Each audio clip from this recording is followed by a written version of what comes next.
Hello everyone and welcome to Pension Awareness Week. My name is Catherine Murray. I'm the Training and Engagement Manager from my CSP, the Administrator of the Civil Service Pension Scheme, and here today to guide you through our session on boosting your civil service pension. This is a question we get asked from members all the time in our training sessions. How can I boost my pension? But also, should I boost my pension? So hopefully the information we provide for you today will just help you in making that decision and give you some guidance on the key things that you need to consider. I'm joined today by Joe McLaughlin and Liliana Gonzalez, who are going to guide us through this topic. So they'll give you some useful information on the key things that you should be thinking about before you make your decision to boost your pension, as well as then guiding you through the process of how you put that into practice if that is something that you choose to do. Today's session, like all of the others this week, is being recorded and will be available online on the Civil Service Pension Scheme website 24 hours after this session takes place. You can watch it back again if some of the information you miss, or you would like to watch it back, or maybe recommend it to a friend or colleague. We will be taking your questions today. In the last 15 to 20 minutes of our session will be focused on the Q&A. So if you do have any questions, then do please drop them in there. And the questions that are most upvoted and relevant to today's session are those we will focus on answering as a priority when we do get to that section. So to get us underway then, I'm going to pass you over to Joe, who's going to talk us through perhaps why you should boost your pension and the different options that are available. Over to you, Joe. Thanks, Catherine. And without further ado, we'll get into the presentation. So welcome to this session on boosting your benefits. As Catherine mentioned, we'll be talking about main considerations that you might have in terms of boosting your pension, thinking about planning for the future as well in terms of the overall package. So we'll think about why should I boost my pension? We'll talk about income in retirement and the specific different forms of boosting your pension. So added pension, EPA, AVCs, and lastly, how to apply. And you'll see as we go through those, each of those has a slightly different function and there's slightly different benefits and ins and outs of each of those different methods of top up as well. Why should I boost my pension? Now, presumably to most of you, the basic idea of that is pretty obvious: to get more pension and make your retirement more comfortable. To figure that out properly and to do the right planning, though, there's a few questions you need to ask within that. Firstly, what kind of lifestyle do I want in retirement? What does retirement look like to me? Does it want to be fairly comfortable? Am I wanting to just get by and just be happy with a fairly basic style of lifestyle? Or do I want something more expansive? Now, within that, you've got to ask questions about what will you have at that point in time and when would you like to retire? And these are all things that will impact on that position and affect what your retirement is going to look like.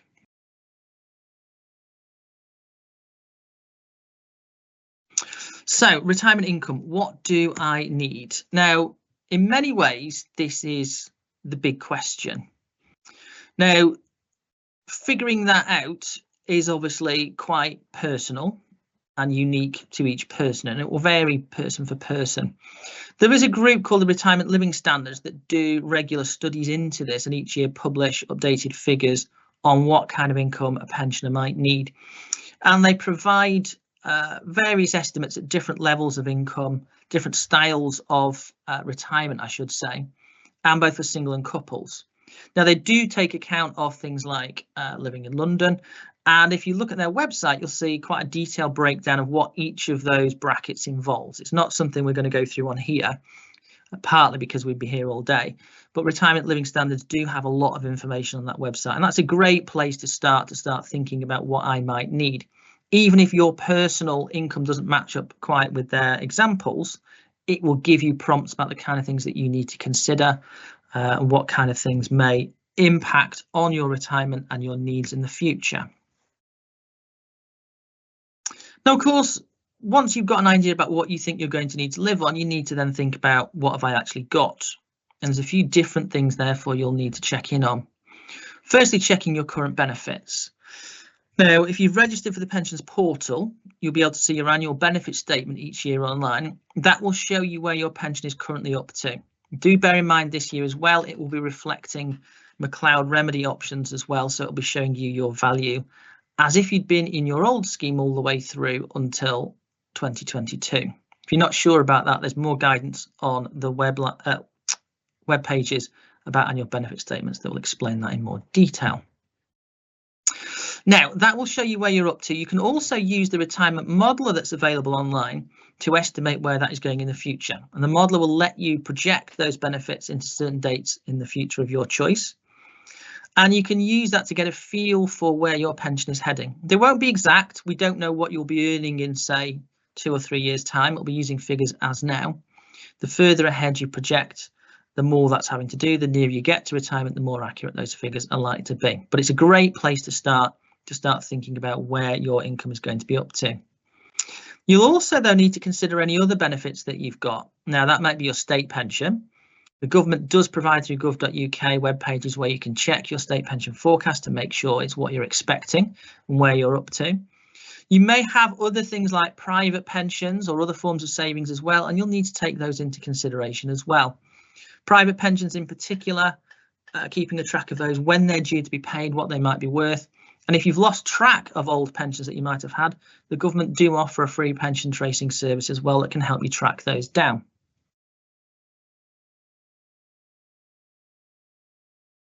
Now, the first method we will look at topping up your pension in the civil service scheme is simply called added pension. Now, added pension basically does what it says on the tin. It allows you to build up some more pension for use when you retire. So it's literally buying some extra pension. That will now be in the Alpha scheme, as everybody is now in Alpha. And it will buy you an extra amount that will sit alongside the main benefits that you're currently building up. Now, you can do that in a few different ways. You can do a lump sum payment once per year. Now, that is a scheme year, which is April to March. And you can do multiple contributions throughout your career, but just only one lump sum contribution per year. And that can't be within your first 12 months. You can also make monthly contributions. You do need to commit to a year at a time, but you can stop and start those contributions throughout your career. What you'll then do is pay an extra amount per month, and over the course of the year, that will then buy you some extra added pension. The amount that you get is obviously partly determined by how much you're paying, but also by your age at that point in the scheme as well. There is a calculator on the scheme website, which can be found under the calculators page, which will work this out for you. In terms of how much it costs, that partly depends on your age. The older you are in general, the more expensive it is. It also, though, is determined by whether you are wanting to increase your own pension only, sort of self only, or also your dependent pensions, known as self and dependents. It's obviously more expensive to increase both your own and dependent pensions. That will depend on your circumstances and personal position. Do bear in mind that the amount that is calculated will be inflation boosted each year. Also, the amounts that you pay in will benefit from that tax protection as well, and that will adjust the actual net amount that's taken from your pay. Remember as well that you can pay monthly or by lump sum. The calculator will let you work that out either way. You can calculate as to whether you wish to pay by a lump sum or monthly contributions, or also work out a whole amount of pension and how much that would cost to buy. So as in this example, we can see somebody starting contributions from the beginning of next year, 1st to the 4th, 2025, and they're wanting to buy for self and dependents. Now, in this case, the calculator then asks, do you want to calculate a pension amount or monthly payments? So do you want to work out how much it would cost to buy an amount of pension? Or if you pay a certain amount per month, what will that buy you? Now, in this case, the member selected payment. So they want to know if they pay a certain amount per month, what will that buy them? How much would you like to pay for your added pension? They put monthly and £100 per month. The calculator will then calculate for them what that will purchase for them over that period. As an example, it would cost a 30-year-old £10,836 to buy £1,000 of added pension.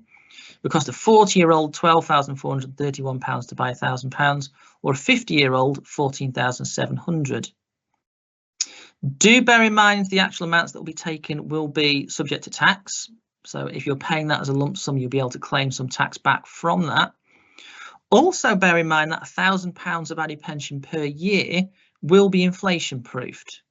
While that may be in payment for 20 or 30 years potentially, it will also be inflation proof for each of those years as well. When you're weighing up the value of whether added pension is worth it to you, do bear that in mind. So again, considerations, tax relief on those contributions, that will depend on your personal situation, where your tax bands fall, etc., as to how much of a break that will give you. Inflation adjustments are annually, so that will keep increasing the value of those relative to inflation over the years that you're receiving that as well.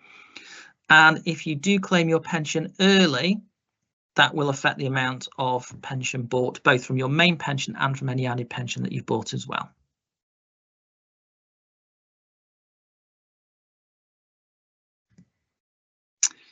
And next, we will look at EPA. Now, EPA is slightly different and slightly trickier to use effectively. There's more things to consider when using EPA and more things to plan for in a way as well. EPA does not buy you any extra pension. What it does is allow you to purchase an earlier pension age, so you can pay more contributions to reduce your pension age. Now, before anybody's planning on retiring at 45, the minimum that you can reduce that to is 65. So it's really of more benefit for those people with a higher alpha or state pension age. The minimum you can bring that down to is 65. And you'll usually do that in batches of 1, 2 or 3 years, depending on your circumstances and your personal alpha or state pension age. Like with added pension, there is an EPA estimator tool online that will allow you to work out the cost to you and the options that are available. EPA needs to be paid for monthly. There's no lump sum option with EPA.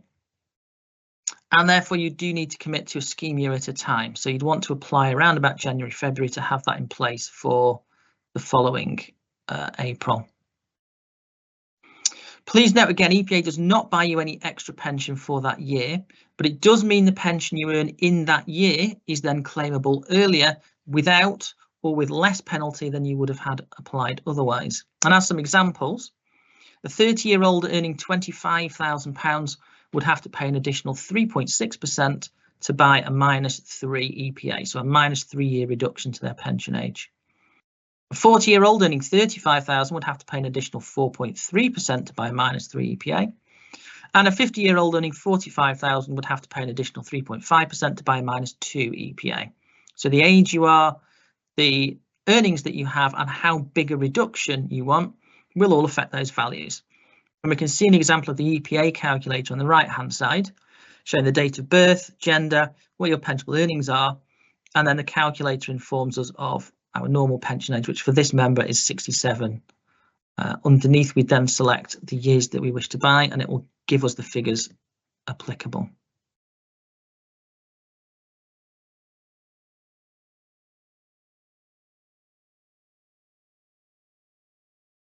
Lastly, we have AVCs, or additional voluntary contributions. Now, AVCs are again slightly different. There's a slight clue on slide that you may have noticed that suggests that these are provided by Legal & General. And that is a clue to the fact that this is an investment-based proposal, so more like a private sector pension in some ways in the way that it works. It's known as defined contribution, or DC. And what this means is you pay contributions into an investment fund with Legal & General. That money is then invested, and you do have a lot of control over where that money is invested, or you can leave Legal & General to manage that fund for you. That will then build up a pot of money for you, and you'll have flexible access options to that, like you would do with a private sector pension. You can take out lump sums or pension amounts at different times according to your wishes. Minimum age for claiming is 55. That will affect the value and obviously how much you built up in the pot as well at that point. And there's loads more information about this available both through our website and through Legal & General's website, including some guides as to how that might build up. Because this kind of investment is, or this kind of build up, I should say, is investment based, there is an element of risk. Investments can decrease as well as increase over a period of time, and you should be aware of that before committing to this kind of increase. Also, though, be aware that it does give you more flexibility in terms of when and how you can claim those benefits, and that can be something that's attractive to people in the right circumstances as well. More information on all these top-ups is available through the website. You'll find calculators, as we mentioned, for added pension and EPA on the relevant pages as well. Thanks, Joe. Some useful information there detailing the different options that are available to everybody. So, of course, we've got added pension, EPA or effective pension age, and the civil service AVC scheme. And you can choose to do one of those options, or you are able to choose more than one of those options if you prefer. So you can sort of spread your investment and look at boosting your pension in a multiple different ways if that's your preferred choice. Over the second part of the session, Liliana is going to guide you through the application process if you do want to go ahead with each of these processes. But before we get into that, just a couple of things to mention. So thank you for the questions that are coming in. We've had quite a lot of questions in so far. Again, we will be focusing on answering those that are most upvoted when we get to the end of the session. So rather than asking the question again, if you do see a question you'd like to know the answer to, then do please upvote that so we know which you'd like us to focus on.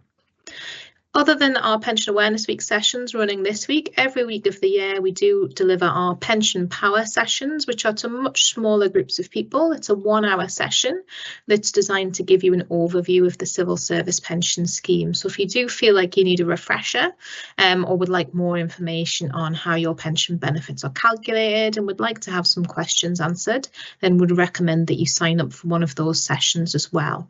We run them every single weekday. Those sessions at the moment are fully booked until I believe the 22nd of October, as we've had such demand over the last couple of months for those sessions. Pensions are such a hot topic right now. Everyone's trying to get ready and prepared and thinking about the future. So another thing that's useful to attend, you might want a refresher, for example, on added pension and EPA sort of later in the new year, perhaps when the application deadlines are looming. So it might be a good idea to sign up to one of those then as well. We also have our Civil Service Pensions podcast. So season 1 and 2 are available, and the first episode of season 3 launched just this week. So if you like to listen to podcasts, you can get some pension information in a different way. And so there's some really good episodes there on a whole range of topics, including some live case studies with members of the Civil Service Pension Scheme who've recently retired to see how they found that process and what comes next in life after work. So some useful sources of information for you there. Okay, so I'm going to hand you over to Liliana now, who's going to walk you through the application process for each of those 3 options for boosting your pension. Over to you, Liliana. Thank you, Catherine. So as she said, we are going to talk about how you can apply for each option, and we're going to start with added pension.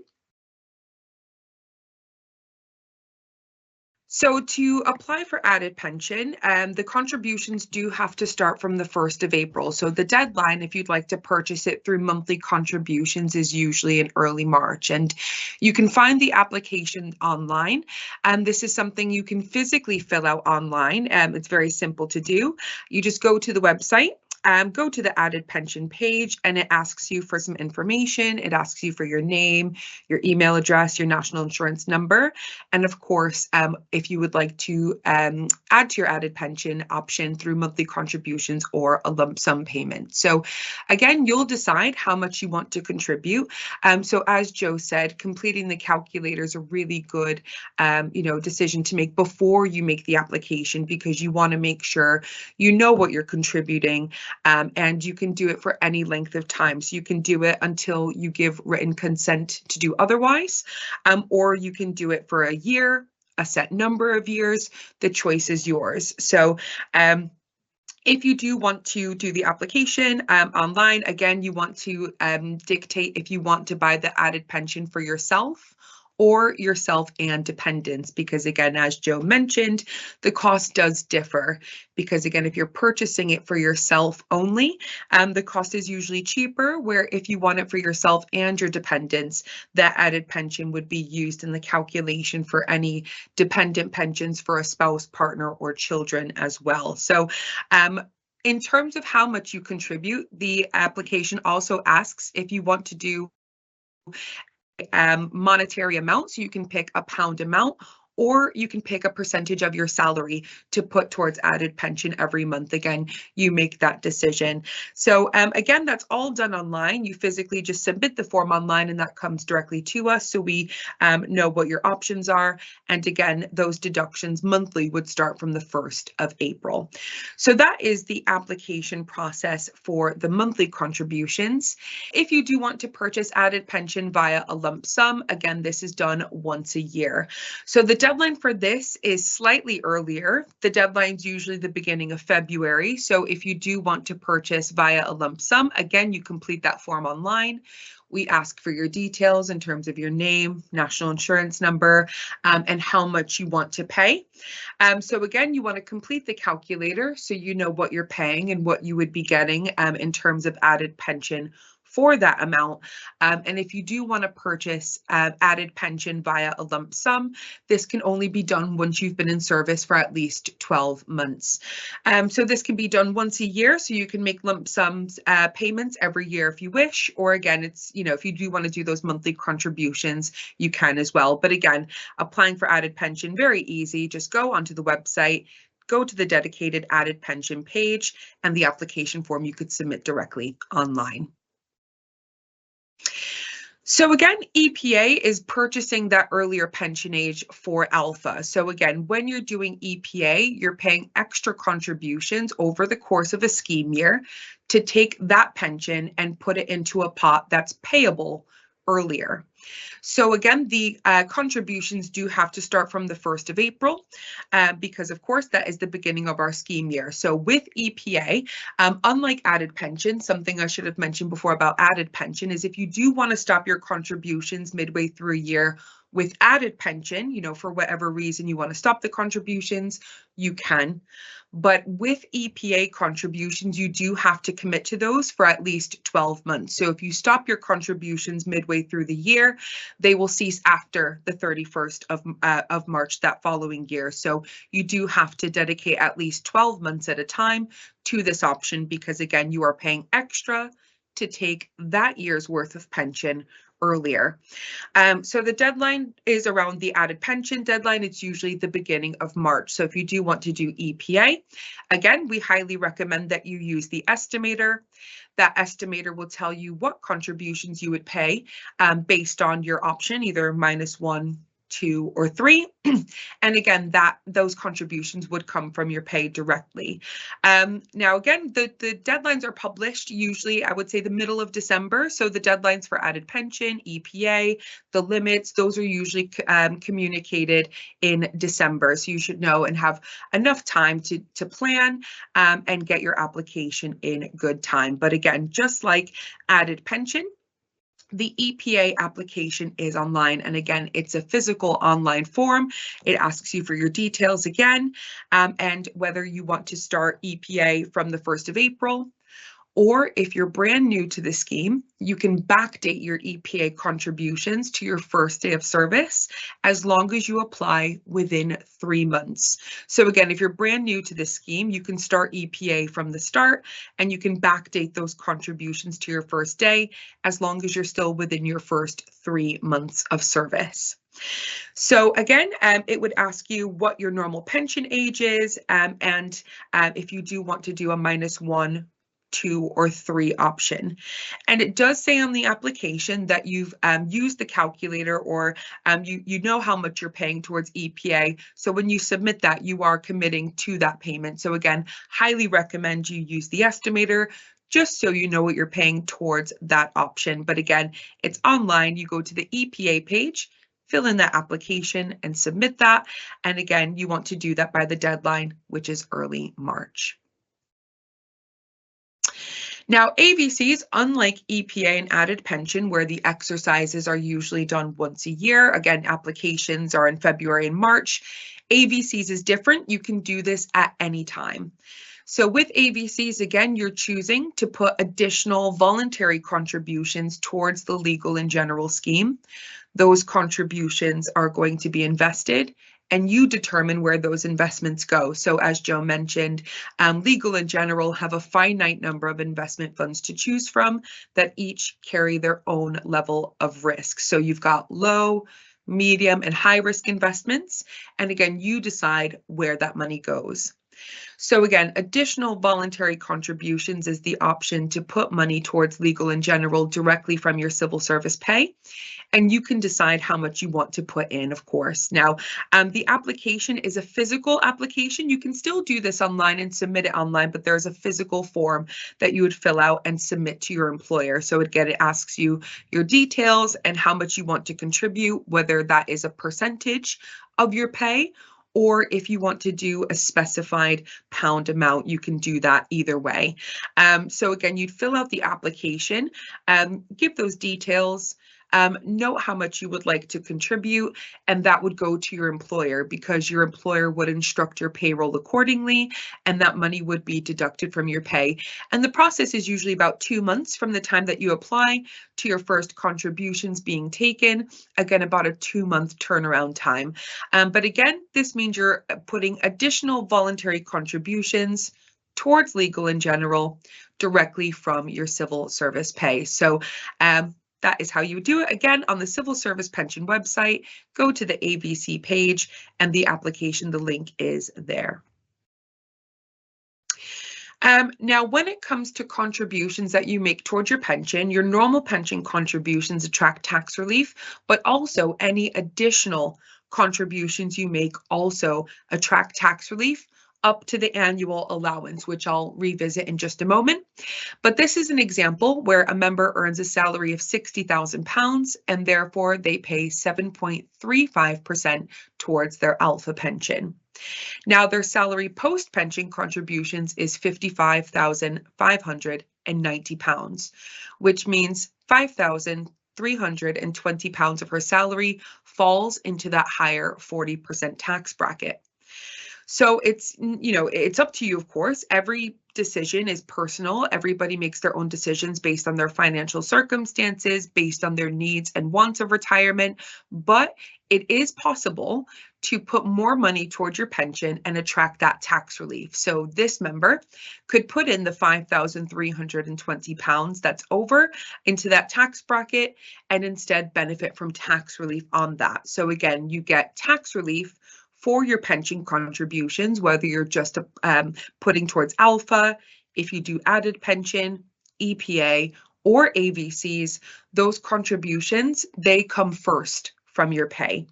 And then any kind of tax payments are after that. So you are getting tax relief. Now, what I want to mention is annual allowance. So for the modest pension saver, it might not be something you necessarily have to think about or worry about, but if you're interested, or if you are considering putting a number into your pension, if you're considering to put a considerable amount of money into your pension, the annual allowance is something that you want to be aware of and know how it works, because we have so much tax relief that we can get towards our pension savings before we might get taxed on that. So again, for the modest pension saver, might not be something you need to look into, but there's information about the annual allowance on the Civil Service Pension website.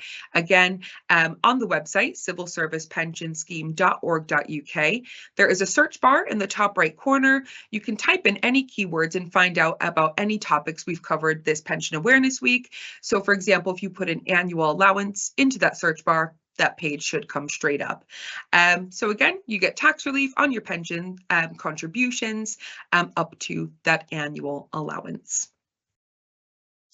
So as Catherine mentioned, we do offer smaller group sessions under our Pension Power brand. So Pension Power is for anybody that's joined the civil service prior to the 1st of April 2015. We go over all of the legacy schemes, Classic, Premium, Classic Plus, New Boss, and also Alpha, but we also cover what we're covering today as well. So if you do want a refresher, it's a really good session to come on. We do go through all of your additional options, your retirement options. We talk about how the pension scheme actually works, how the pension's calculated. So that's a really good session for anybody with legacy benefits. Now, if you've joined since the 1st of April 2015, the new joiner Pension Power might be more relevant to you, you because we cover alpha and partnership only.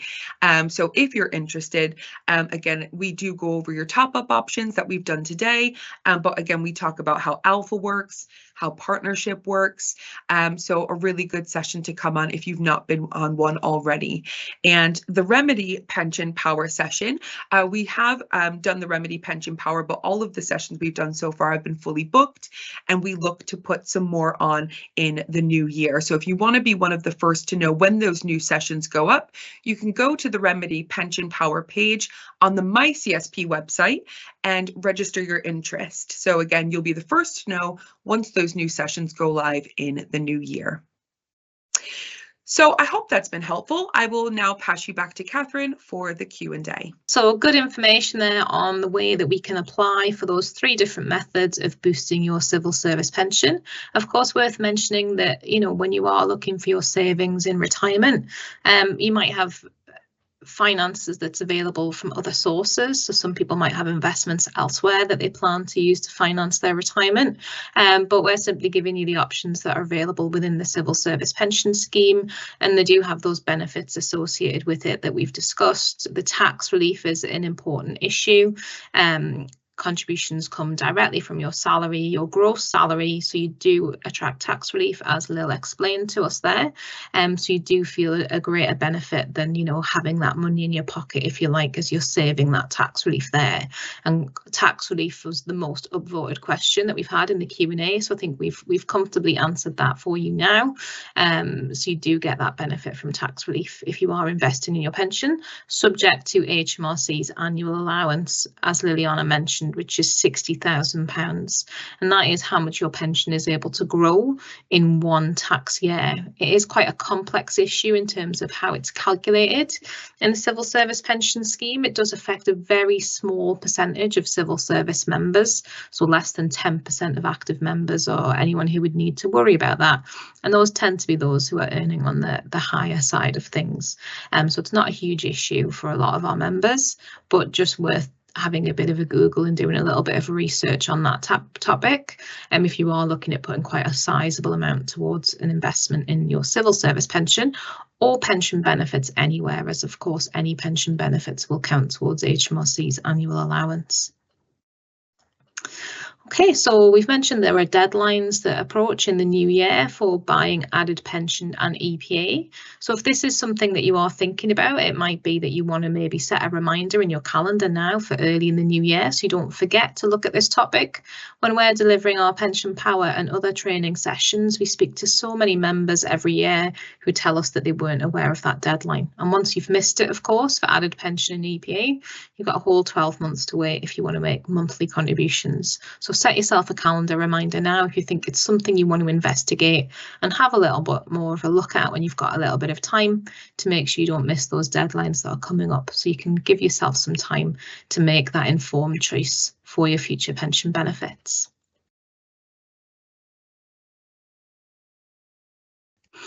Okay, so we've got lots of time left available to get through lots of your questions today, which is great. So the most upvoted question about tax relief we have already answered, so we're not going to ask that one again. So I'll come on to our next question, which comes from Paul, who says, is there any risk that by making regular payments over a long period to boost my pension benefits, I could reach a point that I'm making payments, normal or additional, and not gaining any extra benefit from them? So Joe, are you able to answer that question for us, please? Yep, I think so. There's a couple of different things. I think Paul's probably aiming at added pension, but there's a potential impact from all 3 options. So I'll kind of pick my way through those. So depending on what kind of top up you're looking at is going to affect whether that has some kind of impact for you. Now, added pension, we've touched on the fact that obviously making contributions in the first place has a tax implication, and continuing to do so will affect your tax and how much money is going away tax free. Now, in terms of added pension, there are limits on how much you can buy anyway. There's a cap on how much added pension you can buy in the different schemes that we have. That naturally limits you in terms of how much you can pay and how much extra you can buy. And once you've reached that cap, then you can't make any contributions. So it's not a point of continuing to make contributions that will be wasted. It will naturally stop at that point should you reach that limit anyway. That limit does adjust on a yearly basis, and that obviously ties in depending on how aggressively you're wanting to buy added pension, where you are with that, and what money you've got available to tuck away as well. Now, EPA isn't really affected in the same way. There's not a limit on that, although buying EPA as well as added pension can affect the overall limits on how much you can buy. But in isolation, EPA is affecting how early you can claim the pension you earn in that year. So long as you're carrying on being a member and earning more pension, EPA contributions won't cap off in that way because it's just affecting the pension you've earned in that year. Now, in terms of AVCs, AVC is obviously an investment fund. The more money you took away in there, the more you'll have available in that fund, the more it will be able to build and grow over time. Now, there's not a limit in terms necessarily of making wasted contributions, but as has been touched on, you would want to be aware of the overall tax limitations on how much you can put away through things like annual allowance, etc. as well. There is more guidance on that. And again, essentially, it's not really that you would waste contributions, but you may tip over into tax brackets, etc., that you weren't intending to. The end result of that will still be more income in total. And AVCs do give you the option of taking some of that out as tax-free lump sums at different points as well. So some of that will depend on what you're wanting to do with that money at that point. So hopefully that has answered your question, and I will pass back to Catherine. Thanks, Joe. That's great. Yeah, probably just worth mentioning there, just for your normal alpha benefits generally, added pension or not, there isn't any upper limit to how much you're able to accrue. So you can continue to accrue as much pension as you like as you run through your service. So it's quite feasible in the future when someone has 40 years, say, for example, in alpha, they're likely to have a pension that's actually greater than their salary at point of retirement based on the generous accrual rate within the alpha scheme. So we have the limits for how much added pension you're able to buy, which are quite significant. But in terms of the pension benefits that you're accruing from your main scheme benefits in alpha, there isn't any upper limit attached to them. So you're never going to be in a situation where you're contributing there and you're not getting any benefit for that contribution. All right, so I'll come to Liliana with our next question, which is it worth making additional payments if reaching retirement age in the next 3 or 4 years? What would you say to that, Liliana? Well, I would say that's a personal decision, so you can do that. So it's a question for yourself if it's worth it for you. Of course, if you make those additional payments, it depends on what you're putting it towards. So again, if you do added pension, you would be paying that specified amount to get that annual pension. So if you like the idea of having a higher rate of pension, added pension is an option. Again, if you do additional voluntary contributions, that would be towards legal and general. And again, there's low, medium, and high risk investments. So generally speaking, high risk investments can yield higher results, but also could go the other way. So again, it's risk appetite. You could do lower risk investments, things like bonds, and make that decision for yourself. So again, if it's worth it to you, that's a personal decision to make. But again, if you want to, for your next 3 to 4 years, again, your last option is to buy that earlier pension age. So the last 3 to 4 years of pension, you can pay that bit extra, and you have an earlier age attached to that. So again, the answer to your question is that's a decision for you to make, of course, but you've got those 3 different options. You can boost your actual annual pension. You could do it with AVCs and legal in general and invest your money, or again, you can buy that earlier pension age. So just things to take away, and yeah, make that decision and make sure that it's best for you. Thanks, Liliana. Yeah, worth pointing out, of course, that we're not able to offer you any financial advice, so we can't tell you what the right thing for you to do is. We can just give you the information about the options that are available. When it comes to boosting your pension generally, whether that's, close to retirement or further away, I suppose one of the key things you've got to ask yourself is, would I rather have more money in my pocket now, or would I rather have more money in my pocket when I reach retirement age? And working out what's going to be best for you based on that decision decision. So yeah, we have to be very careful to make sure we're not leading you and giving you any financial advice one way or the other. We're just giving you the information and the options that are available to you. On to Joe. Our next question comes from Bridget. So what is the best way to maximise your pension when selecting a retirement date? Is it to choose a day after your birthday or after the end of a financial year? So a slightly different topic, but still looking at maximising your pension benefits. So Joe, what do you have to say to that? Thanks, Catherine. There's a few things to unpick here, some of which we can kind of answer, some of which we can't. One of the things in general with pensions, particularly these kind of pensions that accumulate the longer you work, and as Catherine said, with Alpha, we don't have any upper limits as such on that scheme. The best time to retire is always the day after, because you'll always have built up a bit more pension. The longer you stay in, the more pension you'll build up. Ultimately, of course, you've got to pick a point to retire, and at least some of that is going to be a personal decision based on personal circumstances. Usually those kind of things will affect or impact your decision to actually retire at that point. Now, in terms of during an individual year, it doesn't specifically, from a pensions point of view, make a huge difference. In terms of things like the inflation that's added for that year, it may be that if you go partway through a year, the inflation gets added into segments, but that's something that ultimately you'll still end up with the same amount of money. It may just be applied at different points in time. It's not something that's particularly easy or necessary in general to kind of plan or manipulate in that sense, because ultimately it won't make a huge difference either way. In terms of wider perspective, of course, there may be other tax implications for you. Different incomes coming into pay at different times may affect your tax position. That will be determined by what other forms of income you've got coming into play. And when you can claim other pensions, for example, it may be the case that you can't afford to retire until you can claim some of the other pensions that you've got from perhaps private sector. That will affect those individual dates as well. It depends also in terms of things like your health and well-being as well. If you're planning on going wild in retirement and becoming a skydiving nan, for example, then that's going to impact financially when you want to make those decisions and the maximum amount of money you can have available at those points. So simplifying from a pensions point of view, not really particularly, but you may want to consider wider tax implications and what your other sources of income are. I'll pass back to Catherine, who might expand on that a little.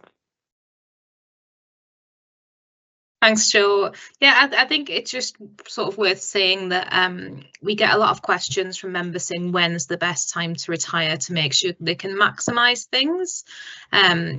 There isn't really any one way to cheat the system, if you like, and get the best benefit from it. As Joe says, the longer you work and the older you are when you retire, generally speaking, the higher your pension benefits will be. Something that's just worth calling out: if you are taking your pension benefits early and therefore a reduction is applied to the annual amount, then that reduction factor changes every month older an individual gets. So we say on average the reduction that's applied for claiming your pension benefits early is about 5% per year on reduction to the annual pension for claiming those benefits early. But every month older you get, that reduction lessens. So the reduction from someone, for example, retiring at 59 and 0 months is different to the reduction for someone retiring at 59 and 6 months. So every month older you get, that reduction will get less. So just worth pointing that out when you're feeding that into your retirement plans.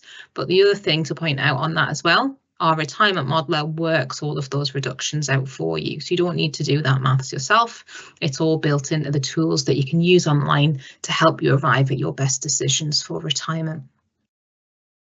Okay, so our next question, I do think we've answered this, but just to come to you, Liliana, if I do take monthly additional contributions, is this taken off my salary before PAYE, so pay as you earn tax, and national insurance is deducted? So just confirm that for us again, please, Lil. Yeah, so again, the contributions will come from your pay before tax, but your national insurance contributions remain unaffected. So you do get that tax relief at source if it's coming directly from your pay. Again, you get that immediately, but yeah, NI does remain unaffected. Perfect, thank you, Lil. So yeah, benefit from tax relief, but the national insurance position is unchanged when boosting your pension and your general pension contributions. Joe, another question for you. So does there come a point that by boosting your pension, you may go over the lifetime allowance and you then have to pay tax, so it becomes inefficient to boost your pension? What's the situation there, please, Joe? So there's a few things to consider on this one again, and I'll kind of unpick them one by one. And of course, the ultimate aim of all of this is to make sure you're getting the maximum out of your pension, because you don't want to head into retirement with a pension that's not worth more than 2 carrots and a bean at that point. So a few things to think about within that are, one of the key ones is that lifetime allowance was actually scrapped a couple of years ago. So in terms of that particular limit, it's not something that we have to worry about, and certainly in the same way in terms of retirement coming up now.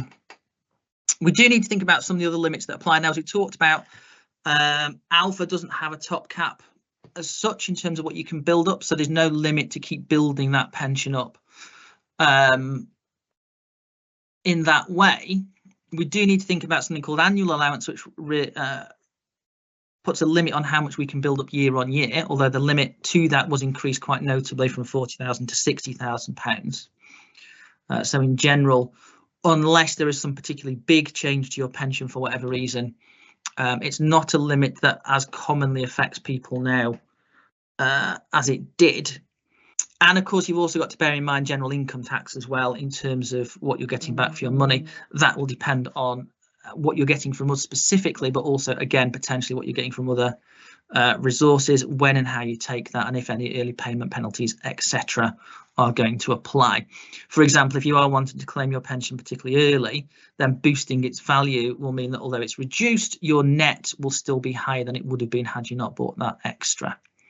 So I hope that's helped unpick some of that for you, and I'll pass back to Catherine. Great, thank you, Joe. Yeah, just worth mentioning there, the lifetime allowance has been abolished, but there is still a limit on the amount of lump sum you're able to take at retirement tax-free, which is around £268,000. So if you are lucky enough to have a lump sum that is higher than that limit, then there is the potential that you could have an additional tax charge on that. And of course, you don't have to take lump sum, you can turn it into pension and sort of look at what's the best position for you.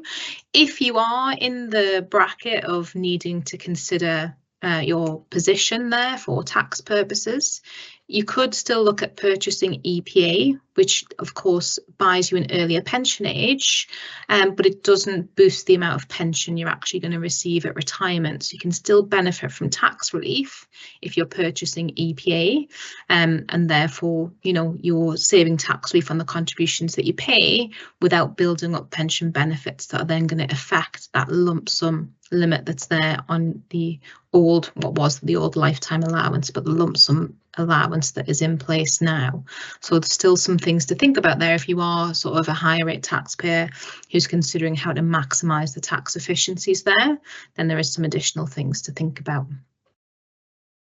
I'll come to you, Liliana, with our next question. A member says, I'm 45. Is it worth getting AVCs this late on, or is this better suited to investing at a younger age? Again, of course, remembering we're not able to give you any financial advice here. Yeah, so generally speaking, it's really never too early or too late to be engaged with your pension. Again, it's just making that decision that's best for yourself, your financial circumstances. Of course, the longer we give ourselves to plan for our pension, you know, the better it is because we'll have more time. But, you know, starting at 45, you know, you still got, you know, maybe 20 years left in the workforce. I think that's a pretty good amount of time to build up benefits if that's something you wanted to do. Again, AVCs are investment based. So again, you can choose like what your risk appetite would be. So again, lower risk investments, you know, the values can still go up or down, but not as drastically as high risk investments. So again, it's doing what's best for you, of course. But again, generally speaking, it's never too late or too early, I'd say. I'll pass back to Catherine. Thank you. Yeah, I think with AVCs particularly, if you visit the Civil Service Pension Scheme website and then follow the links through to Legal and General from there, you can look at sort of past investment performance and things like that, to sort of see how their funds have performed in recent years, which might help you make an informed decision on that topic as well. So something to think about there. Our next question, Joe. If I die before I reach pension age or start claiming my pension, what would happen if I boosted my pension? Would this result in an increased death benefit for my nominated person or similar? Hi, so the answer to that depends slightly on which kind of top up you've bought. So AVCs, for example, there would be some payout from that fund in addition, depending on what you've bought and the personal circumstances, but in general, yes. For added pension, there's specifically an option that we discussed about whether you're using that to top up just your pension or self and dependents. So if you've chosen self only, that will only boost the value of your pension. If you've chosen self and dependent, then that will boost the value of any pension that's payable on your death to partners or children. EPA does not in particular have that kind of impact because that's just buying a reduction to your pension age. If you were to die before claiming pension, that does not have the same kind of impact on those benefits. And that's one reason that EPA has a different kind of range of benefits than the other two does. It has a very specific impact on what it's doing to your pension, which is just to reduce your pension age. Now, that in itself will probably not determine which kind of top up you might choose to do, but it may determine or may affect how you choose that particular option. So, for example, whether you're choosing to do self-independence or not as well. Ultimately, of course, you want to make sure that you're using that most effectively for you, because really you want to feel like some kind of pensions Power Ranger rather than getting caught out by the system. So make sure you understand the impact of those depending on your circumstances and your needs, and choose a vehicle that suits you appropriately. And I'll pass back to Catherine at that point. Fabulous. Thank you so much, Joe. OK, so Liliana, I'll come to you with our next question. Is there a way to boost classic pension for those wanting to retire at 60, or is it alpha only? Yeah, so with classic, classic is so when it comes to the normal pension ages for the schemes, classic, premium, and classic plus is 60. So you can take your classic pension at 60 with no reduction. Now, New VOS is 65, alpha state pension age. Now, as you say, it is alpha only that you can make additional contributions to now. In the past, people were able to add to their legacy pensions, but that option's no longer available. But again, each scheme is still its own entity. Again, the final salary benefits can still be claimed at 60 as long as you partially or fully retire. Again, New VOS is 65, alpha is state pension age. But as you say, any new contracts that get taken out will be towards alpha only. Thanks, Lil. That's great. Yeah, just worth remembering, of course, you can take your alpha pension benefits earlier, and that would include any added pension that you buy in the alpha scheme as well as that EPA option, which makes your alpha pension benefits payable earlier. So say, for example, someone with a state pension age of 67 and you buy a -2 EPA to make your alpha pension benefits payable at 65, but then you decide to retire early at age 60. It means rather than us reducing your pension for it being paid to you 7 years early, it's only being reduced for being paid to you 5 years early, because it's like you've paid for those other 2 years of reduction in advance through that extra contribution from your salary. So we can sort of get to the same kind of position, but it's just you can't directly contribute to the classic or any of the closed legacy schemes now. Everything goes into alpha or your AVC option. Joe, I'll come to you with our next question from Chantel. So with an EPA -3, do I have to pay it until I leave the civil service once selected, or do you pay it for a set period? So how does that work, please?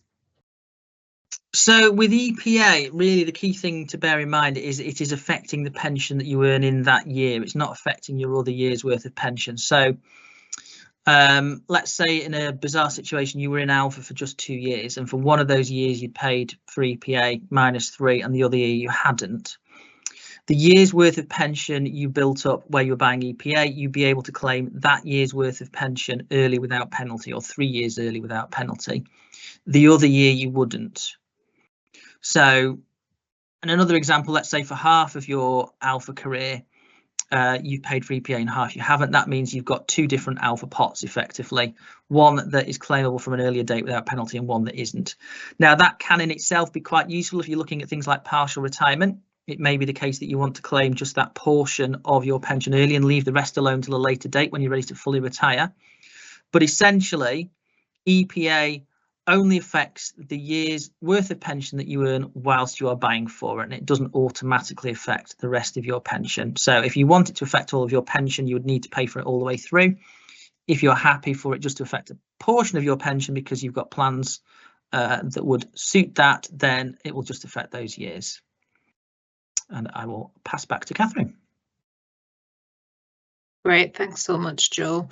Liliana, our next question comes from Steve. If I take some money out of my salary to buy AVCs, does that reduce the amount of pension contributions that my employer pays? Yeah, thanks for your question, Steve.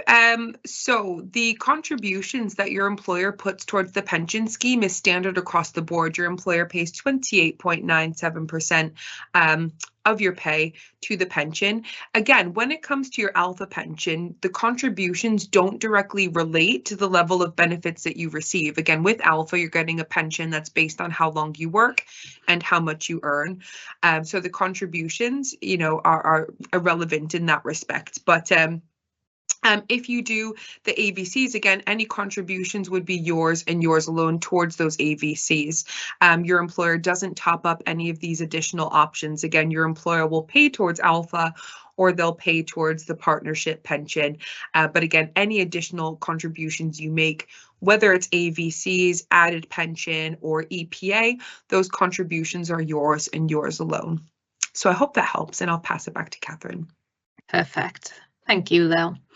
I think that's pretty much all we have time for today, everybody. So thank you so much for joining us. I hope you found today's session useful and it's given you some food for thought on how you can look to potentially boost your civil service pension in the future. As mentioned at the top of the session, we have recorded today's session along with everything else that's been delivered this week. So if you would like to watch back, sessions are available 24 hours after they take place on the Civil Service Pension Scheme website and also on our YouTube channel for the Civil Service Pension Scheme. This afternoon, we'll be sending you out a link to an evaluation survey, so do please take some time to let us know how you found the session today, whether the content was useful, and what you'd like us to cover on future sessions as well. So let's make sure we can shape the content we're providing for you so we can give you the most useful information to help you get the most from your civil service pension. And as mentioned, we do have our Pension Power sessions running daily.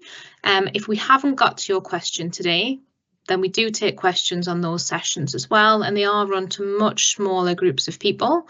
So we will be able to answer questions on those sessions as well. So you can search for Pension Power on the Civil Service Pension Scheme website, and it'll take you to the booking page where there's a whole host of dates there for you. You can book onto a session. And on the Civil Service Pension Scheme website, you'll find all of the tools that we've talked about today. So the added pension calculator, the EPA estimator tool, and the application forms for you to go ahead and make applications to buy those benefits if that's what you decide to do, alongside links to the AVC information and application and information from Legal and General on the benefits that they provide to you as well. And just a final shout out to our Civil Service Pensions podcast. If you haven't listened to any of those episodes yet, you will find them via the scheme website or wherever you get your podcasts if you'd like to hear us talk to you about your civil service pension in a different way. So just a little bit of a different format for receiving some solid information about your civil service pension. So thank you so much again, everybody, for joining us. Have a great rest of the day, and hopefully we'll see you on one of our other sessions in the future. But bye for now.